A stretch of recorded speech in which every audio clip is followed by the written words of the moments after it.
Hi, this is Lori Jill Eisenstadt, IBCLC, and owner of All About Breastfeeding. You can find out more about me by going to aabreastfeeding.com.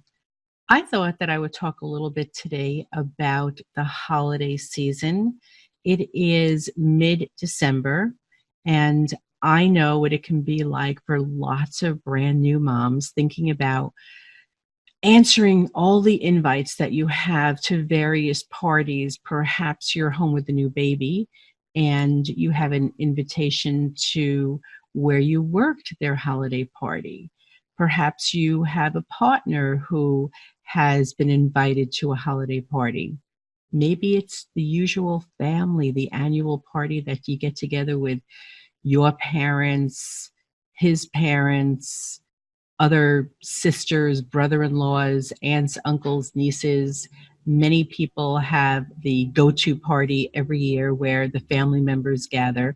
You're getting all these invitations, and before you had your baby during your pregnancy, you were probably just thinking and fantasizing about how much fun it would be when you have a new baby, and now it's the holiday time, whatever holidays you celebrate, and you just can't wait to bring your baby there and take great photographs. And now you're home with a new baby and you are thinking that you would rather do anything but go to a party that requires you to be looking good, feeling good, and to bring your baby.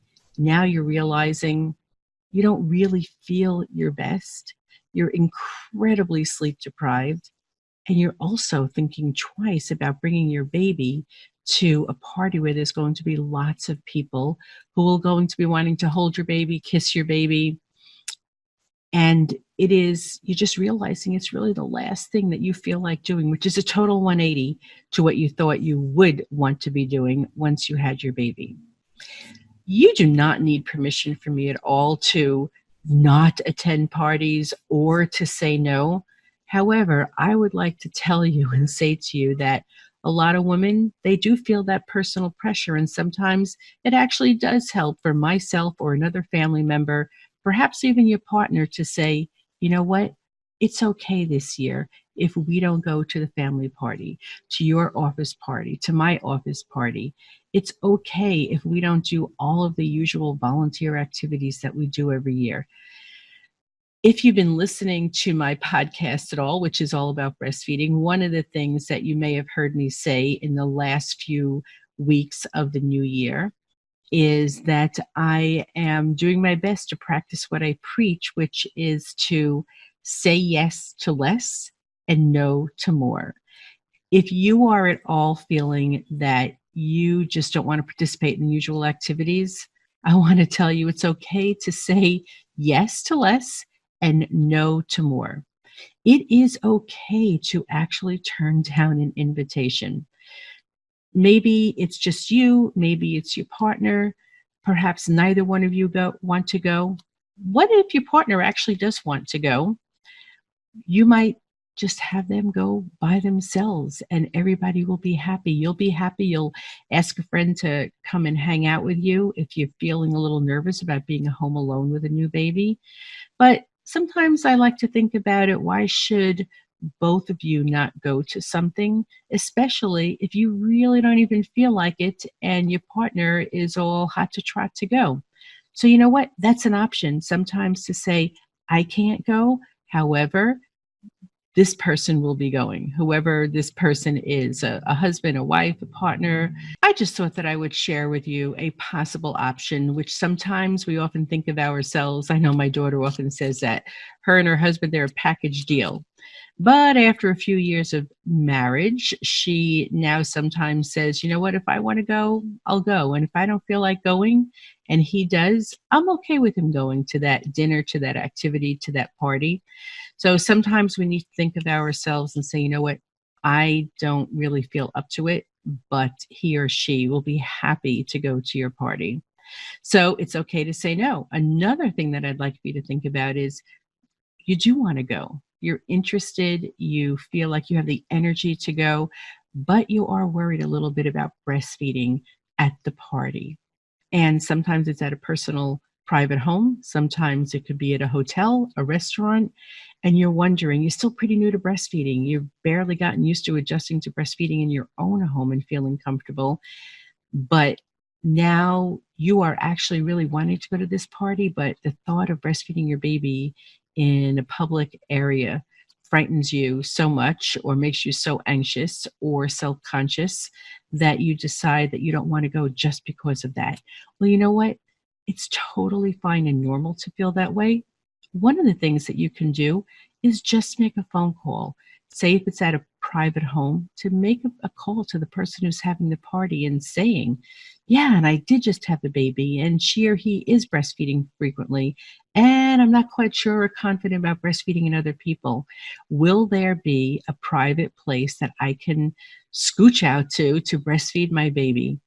And almost always you will hear, I can't imagine anybody saying, "No, I don't have a private area where you can sit and relax and breastfeed your baby." If it's a restaurant, you can call up the restaurant and ask if there is an out of the way area. Sometimes they have private rooms set up for bigger parties and they're not all being used. So be creative. There might be an opportunity. Also, at the very, very least, I want you to think about, if at all possible, wherever you are, if the climate is okay with it, you may be able to escape and take your baby to your car and sit and breastfeed. It is not my favorite thing to do. However, sometimes we need to be creative in order to get what we want. So, if that is an opportunity and it will allow you to enjoy the party, the friends, the atmosphere, and then escape to your car for a half hour or so, turn the heat on or wherever you live, the AC on, and escape and breastfeed your baby and then go back to your party. You can even grab a friend and they can come and sit in the car and hang out with you while you're breastfeeding. There's typically an option that I want you to think about and be creative, because if you're ready to go out for a party and be with your baby in public and be around people, I don't want breastfeeding to stop you from doing that. Another thing that you can do is, while you're at home, is to literally practice in front of a mirror. Pull up a chair and sit with your pillow or without your pillow. Put on whatever bra or clothes that you might be wearing when you're on the outside, and just watch yourself breastfeed and see what it looks like for other people. See what kind of adjustments you can make to the clothes that you're wearing or the blanket that you may place over your shoulder, so that if you are in any way feeling a little uncomfortable about breastfeeding in public, but if you get used to it at home a bunch of times, watching yourself in the mirror and make those adjustments, it may be an easy transition for you to breastfeed in a public place. So if you want to get out with your baby, don't let that stop you. But let's say perhaps you are not so comfortable bringing your baby around a lot of people, a crowded room, but you still really want to go. Well, it doesn't really need to stop you. If you get used to wearing your baby with a baby wrap or a sling, that way you can keep your baby tucked in really close to you, especially if they're under 3 months old, and especially in the very, very early weeks and newborn stage. You can keep them tucked in really close to you right here, and you can move the fabric up and over the baby's head literally, and it is a lot less likely that people will come into your personal space, reach into where this fabric is covering the baby, reach in with their hand to touch your baby. They may see their little head popping out or something, and they may want to pat the head, but that's okay. They're not kissing their face, touching their hands, rubbing their cheeks, where they can transfer any lovely germs.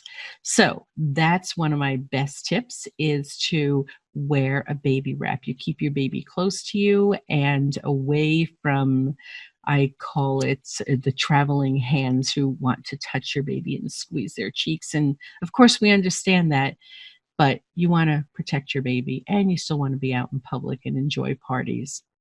One of the other things that you can do also is, like I said, walk in with your baby in a wrap. If you walk in with your baby in a carriage or in a car seat, it's not that it's free reign for everybody, but it's almost saying, reach out and touch me. So avoid the car seats, avoid the strollers, and put your baby in a wrap. If for some reason you do bring your baby in a stroller and somebody does pick up your baby and you're uncomfortable with them, because we can kind of get involved in talking and chatting with people, turn our back, and before we know it, or we're just eye contact, and then someone comes in and scoops up your baby. Well, I like to have a few pre-planned, prepared lines. And one of my favorite ones is if you want to get your baby back, is you can say, "Ugh, I really smell something bad. I think the baby's pooped and I don't want it to leak over all of your beautiful outfit. Let me change the baby." And typically, most people will be like handing you your baby, say, "Here, yes, of course." That's a lot easier way to get your baby back rather than saying, "Can I have my baby back?" or "My baby's crying, I need to feed her." Incredibly enough, some people might not hand over the baby so quickly. "Oh, I can calm your baby here. This is what I used to do." And worse yet, stick a finger in your baby's mouth or their knuckle in your baby's mouth and let them suck on it. No, no, no, no, no. If you say you smell a poop and don't want it leaking all over them, more than likely you'll get your baby back lickety split. So there you go. There's a few tips that I've given you about how to deal with the holiday season as a new mother with a breastfeeding baby. Some anticipatory guidance, let your partner know that if you go somewhere that you might be escaping to a room, you're going to call the host or the place where the venue is and ask where it is that you can go to. You can go a little bit later, leave a little bit earlier than planned. That's fine. Another one of my great tips is to not walk in with your baby in a carriage or a car seat. Put the baby in a wrap, keep them nice and close to you, and mention a smelly, messy poop if someone does pick up your baby and you want to get your baby back. That's a quick way to get your baby back. So I hope everybody enjoys a happy, healthy, fun, enjoyable, loving holiday season. That's it for Lori with All About Breastfeeding.